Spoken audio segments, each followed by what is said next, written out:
السلام علیکم۔ چینل مار محمد نظر کاٹھیا پر آپ کو خوش آمدید۔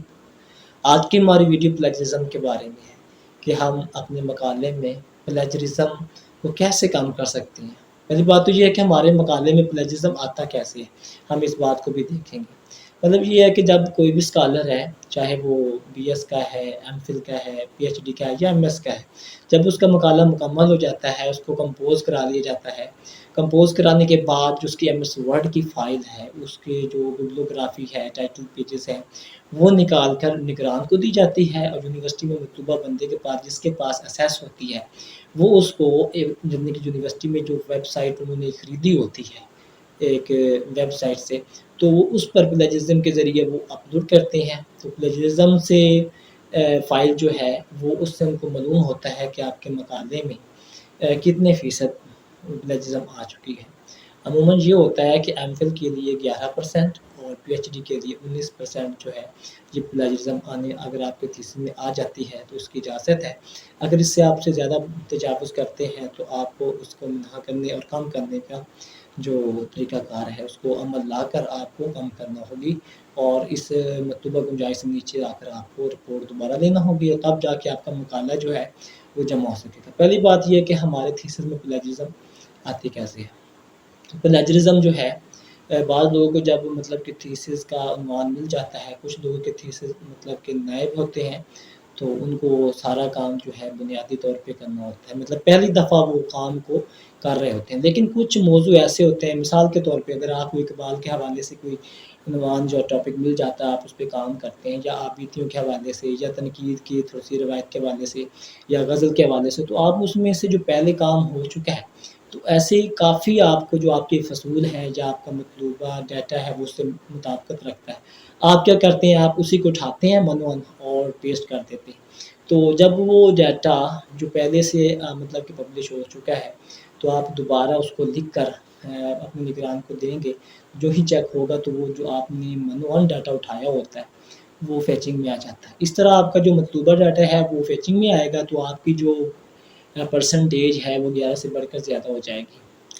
تو اگر آپ اس کو مطلب کہ کم رکھنا چاہتے ہیں تو اگر آپ کو مطلوبہ ڈیٹا مل بھی رہا ہے تو آپ کو اس کے الفاظ کی چوری نہ کریں بلکہ اس کے خیالات کی چوری کریں۔ مطلب کہ اگر انہوں نے ایک جو پیراگراف ہے انہوں نے لکھا ہے تو آپ منوان کو پیراگراف لکھنے کے بجائے اس کو پڑھیں اور اس کا سم اپ تیار کر کے اس میں لکھ دیں۔ اس طرح آپ پرسنٹیج مطلب اپنی کم رکھ سکتے ہیں۔ تو اس طرح کر کے آپ اپنی جو ہے پرسنٹیج کم رکھتے ہیں۔ پلیجرزم تھیسس میں آ جاتا ہے تو یہ ایک بڑی پریشانی کا سبب بھی بنتا ہے۔ اس وقت یہ ہوتی ہے کہ ایک تو آپ کا جو ہے سیمیسٹر ڈیٹ ہے وہ مکمل ہو چکی ہوتی ہے، اس کے علاوہ پھر آپ کو اگر مزید ڈیٹ نہیں ملتی تو آپ کو ایکسٹینڈ کرانا ہوتا ہے، ایکسٹینڈ کے بھی آپ کو مطلب کہ یونیورسٹی کے مطابق فیس ادا کرنا ہوتی ہے۔ تو مطلب پلیجرزم جو ہے یہ ایم فل اسکالر کے لیے 11% جو شرح ہے اس کی اجازت ہے، لیکن اس سے زیادہ آتا ہے تو آپ کو نکالنے کا کہا جاتا ہے۔ مثال کے طور پہ اگر آپ کا زیادہ تو پہلا طریقہ یہ ہوتا ہے کہ اگر آپ کے متن میں آ رہا ہے، کیونکہ اگر آپ جو ہی پہلے سے جیسے کہ مقالات شائع جمع ہو چکے ہیں، ایچ ای سی پر آرٹیکل ہو چکے ہیں، اگر انہیں کو آپ مطلب کہ دوبارہ سے لکھتے ہیں تو وہ آپ کا پلیجرزم میں آ جائے گا، اور اس کو فوراً جو سافٹ ویئر ہے وہ فیچ کر کے آپ کو بتا دے گا کہ آپ نے کیا کرنا ہے۔ اس کے بعد جو رپورٹ آئے گی اس میں جو نمبر ٹاپ ہوگی 1 to 3، مطلب کہ پرپل بلو اور جو اس سے ریڈ ہوتا ہے، ان تین کلر کو اوپر وہ نمبر بھی بتا رہا ہوگا کہ فلاں فلاں لائن میں آپ نے فلاں فلاں جگہ پہ یہ آپ کے جو ہے چوری کی ہے، تو یہاں تک آپ نے ان سطر کو چینج کرنا ہے۔ تو ہم انہی جملوں 1 2 3 کو بنیادی جو 3 ہیں ان کو آپ سامنے رکھیں اور اپنی اوریجنل کاپی ورڈ والی کھول دی، اس میں آپ ایڈیٹنگ کرتے جائیں۔ جیسے ہی آپ انہیں ایڈیٹنگ کریں گے، وہ کام کریں گے تو وہ آپ کی پلیجرزم کم آ جائے گی۔ تو بات کا تو یہ ہوتا ہے اگر آپ کی پلیجرزم زیادہ آ رہی ہے، جیسے کہ ایم فل اسکالر کے لیے 20-25% کا اضافہ کر چکی ہے، تو آپ نے کیا کرنا ہوتا ہے کہ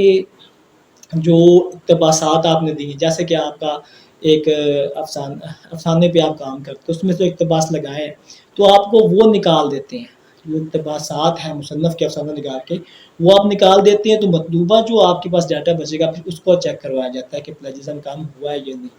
ٹھیک ہے، اس طرح بھی آپ کا کام ہو سکتا ہے، لیکن آپ نے کوشش کرنی ہے کہ جو پہلے سے جمع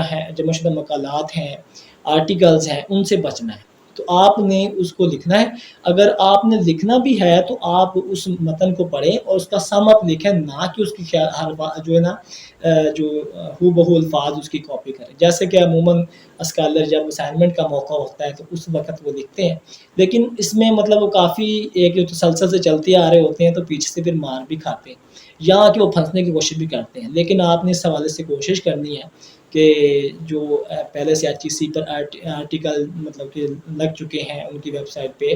مقالات جمع ہو چکے ہیں، تو ان سے آپ نے اوائڈ کرنا ہے۔ جیسے کہ دیکھیں آپ کا بھی مقالہ مکمل ہوگا، آپ کا بھی ایک نیا کام ہوگا، تو وہ بھی ایچ ای سی کی ویب سائٹ پر آپ کی سی ڈی جمع کرائی جائے گی، تو وہ آپ کا ایچ ای سی جو ہے ورکنگ سینٹر ہے وہ آپ کا سارا جو مقالہ ہے اس کو بھی اپنی ویب سائٹ پہ اپلوڈ کرے گا۔ مطلب کہ جب جیسے ہی بعد میں آپ کا بندہ آپ کی تھیسس میں سے کاپی کر کے لگاتا ہے تو وہ فیچنگ میں آ جائے گی۔ مطلب نہیں، اگر آپ نے کسی کا ڈیٹا بھی استعمال کرنا ہے تو اس کا طریقہ یہ ہے، آپ ہو بہو اس کے متن کو نہ لکھیں، اگر آپ نے لکھنا بھی ہے تو اس کا آپ پیراگراف پڑھیں، اس کا سم اپ تیار کریں اپنے ذہن میں اور اس کو لکھ دیں، مطلب خیال وہی ہو الفاظ دوسرے، تو اس طرح آپ اب بچ سکتے ہیں۔ تو یہ تھوڑی سی بنیادی انسٹرکشن تھی جو میں نے سوچا کہ ضرور جو ہے اسکالر کی نظر کرنی چاہیے، تو ہم بھی انشاءاللہ جب اپنے مراحل میں گزریں گے تو ہمیں بھی ان مسائل کا سامنا ہو سکتا ہے۔ یہ چندے مدودے نہیں ہیں، بہت سے ایسے افراد ہیں جو مطلب کہ اس طرح کام کروا کے بعد میں اتنے پھنس جاتے ہیں کہ ان کے لیے سوائے بچنے کا دوبارہ لکھنے کا راستہ بھی نہیں نکلتا۔ تو اس چیز کو آپ نے بنیادی طور پر رکھنا ہے۔ میں مزید کوشش کروں گا کہ اس حوالے سے جو ہے نا مزید آگاہی آپ کو دے سکوں کہ ہم پلیجرزم جو ہے کیسے مزید جو آنے کے طریقے ہیں ہم کو کیسے کام کر سکتے ہیں اور کس طرح سے آ سکتا ہے، یہ میں انشاءاللہ آپ کو اگلی ویڈیو میں بتاؤں گا۔ بہت شکریہ۔